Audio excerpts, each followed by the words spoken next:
3장 6절에서 13절까지 룻기 3장 두 번째 달라 말씀으로 같이 나누도록 하겠습니다. 룻 읽을 말씀은 3장 6절에서 13절까지 꾸박꾸박 정신들을 읽으시면서 말씀 자체 읽으실 때 많은 빛을 받으시기 바랍니다. 자, 오늘 말씀은 기업 모르는 자, 우리 기업을 물을 자가 증인이다. 지난 시간에 하여튼 말씀드렸는데, 오늘 기업 물을 자가 보아스보다 더 가까운 끈족이 있다. 이게 다 얘기 들으셨은 바와 같이 이것은 이제 신약에서 이 말씀을 예수님이 설명하실 때는 사마리아로 여행하던 한 사람이 여행길에 보니까 강도를 만나는 사람이 거반 죽게 되어져가지고 버려짐이 됐는데, 그때 제사장이 버려진 사람을 그대로 두고 그냥 지나갔고, 그 다음에는 레위인이 또 그 강도 만난 사람을 버려두고 그냥 지나간 이야기가 나왔습니다. 그러면 그 레위인과 제사장 이 사람들은 예수님보다 더 가까운 친족으로서 당연히 기업을 물려줘야 되는 그런 책임이 있는 사람이었습니다. 그런데 그들은 그 일을 하지 않고 무관심하고 그냥 지나갔다는 것이죠.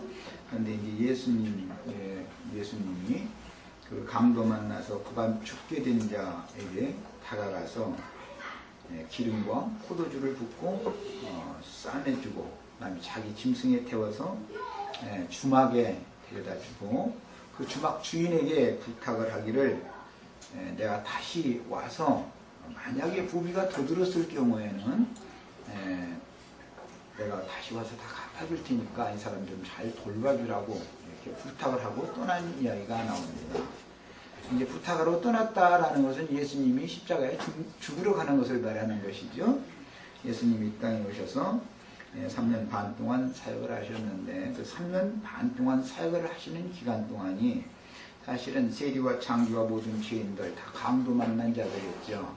유대교 지도자들, 대제사장, 유대인의 율법적인 유대인의 그 왕족들, 서기관 율법사, 이런 사람들이 모두 마땅히 강도 만난 자의 기업을 불러줄 자, 죽어가는 생명을 구원해줄 책임이 있는 가까운 근족이었지만, 하나님께서는 그런 사람들을 부지런히 보내시되 말씀을 맡겨서 보내시면서 그 말씀의 의미는 모두 가난한 자들, 고아들, 과부들, 나그네 된 자들, 이런 사람들을 불쌍히 여기고 그들을 잘 보호해 주라는 그런 목적으로 말씀을 맡겨서 하나님의 사명을 맡겨서 주의 증인으로 보냈더니, 그들이 와서 하는 짓은 오히려 하나님께서 소시적에 짝지어 주신 그런 고아와 과부와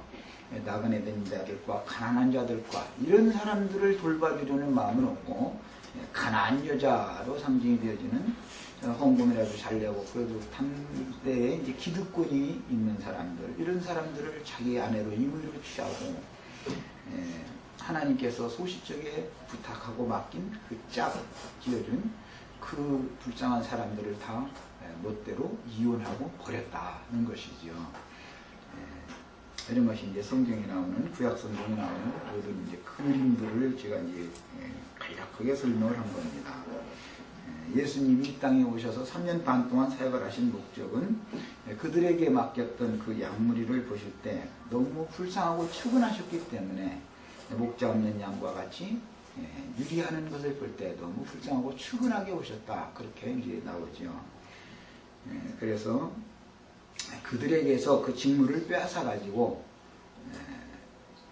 당신이 친히 세우신 제자들에게 그 이제 사명을 맡겨서 보내셨는데, 이제 드디어 성령의 보내심을 받은 사도들이 나가서 복음 전파를 할 때는 예수님의, 하나님의 말씀을 맡긴 의미와 목적을 잘 깨달은 사람들이 나와서 이제 복음을 전하게 되는데, 이것이 신약 시대입니다. 뭐 신약 시대에도 여전히 또 자칭 유대인들은 여전히 있어서 하는 짓이 하나님의 말씀을 크게 오해해가지고 그 말씀을 팔아서 무슨 장사를 해먹고 불쌍한 과부들, 가난한 자들, 이런 사람들에게서 무슨 헌금이나 착취해먹고 그런 말씀으로 자꾸 오남용을 하기 때문에 신약 교회로 성령의 운행과 성령의 보내심과 반대되는 그런 세상교회라고 하는 세속화된 교회가 흥황하고 번성하게 되었는데, 그런 사람들이 더 오늘 룻기에서는 보아스의 말에 나보다 더 가까운 친족이 있으니 내일 아침에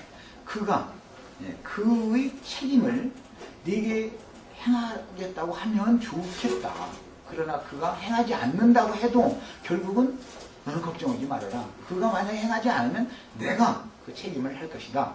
이제 오늘 약속의 말씀을 받는 밤입니다. 오늘 우리 형제 자매님들 중 주님의 장사에 함께 참여하는 시간에 왔습니다. 주님의 장사에 참여한다라고 그러니까 굉장히 어렵게 들렸을 텐데, 자, 문맥을 따라서 이제 3장 6절부터 살펴봅니다. 그가 타작마당으로 내려가서, 지난 시간에 타작마당에 대해서 제가 설명드렸죠. 타작마당이라는 것은 국물을 다 추수해가지고 이제 국물을 떠는 그 마당이 타작마당인데, 예수님이 이 땅에 오셔서 말씀을 전파하시고 타작마당을 정결케 하는 일을 먼저 하게 하기 위해서 종을 보냈는데 요한이 그 일을 맡아서 했죠. 그래서 요한은 타작하는 타작기계의 말씀을 전한 거잖아요. 심지어 요한은 꺼지지 않는 불에 다 태워버린다. 열매 없는 가을나무 같이 말라 죽어버린 그 저주받은 나무, 열매 없는 그런 나무 뿌리에 도끼가 이미 놓여있다. 이것은 심판의 말씀이 놓여있다라는 말이잖아요. 찍어가지고 꺼지지 않는 불에 태우시리라. 예수님도 말씀하실 때 쭉정이는 꺼지지 않는 불에 태우신다. 이런 게 다 타작마당의 말씀인 것을 알 수가 있는 겁니다. 타작마당에 대해서는 지난 시간에 제가 말씀을 드렸었어요. 아라우나의 타작마당, 그것은 성전의 터가 되는 곳을 의미한다. 하나님의 집은 그곳에 세워지는 것이다. 그러니까 이것은 영적으로 적용하자면 육적 자, 은혜와 생명의 성령이, 은혜의 성령이 역사되기 전에 죄인들의 그 육적 자, 옛사람의 마음을 타작해버려야 된다는 것이죠. 그리고 나서 이제 그 타작되어진 곡물만, 알곡만 골라서 천국 곳간이다 그러지만 예수 그리스도 안으로 사실 불러들이는 것이고 주님의 몸된 교회 안으로, 몸 안으로 불러들이는 것이 이제 최종 추수인 것이에요. 그런 것이 다 상징이었습니다. 그런데 타작마당으로 내려가서라는 거예요. 예수님이 지금 육신으로 오셔서 복음을 3장 5절까지 육신으로 오셔서 복음을 전하시다가 이제 타작마당으로 내려가서 시몬의 명제로 다 했다라는 것은 보아스가 타작마당의 노적가리 곁에서 잠자리를, 거기에 농막에 이제 잠자리를 두고 있었기 때문에 룻이 그곳에 갔다라는 말인데, 보아스가 먹고 마시고 마음이 즐거워서 갔다. 그 말은 먹고 마시고, 예수님이 땅에 오셔서 3년 반 동안 먹고 마신 것은 영혼들을 복음을 전파해서 믿은 성도들의 영혼을 잡수신 걸 말하는 것이다. 이제 주님께서 주님의 하실 일이 있고, 주님은 어떤 일을 하실 때 죄가 있는 것이기 때문에 처음에 혼인집에 참석을 하실 때는 여자여 아직은 내 때가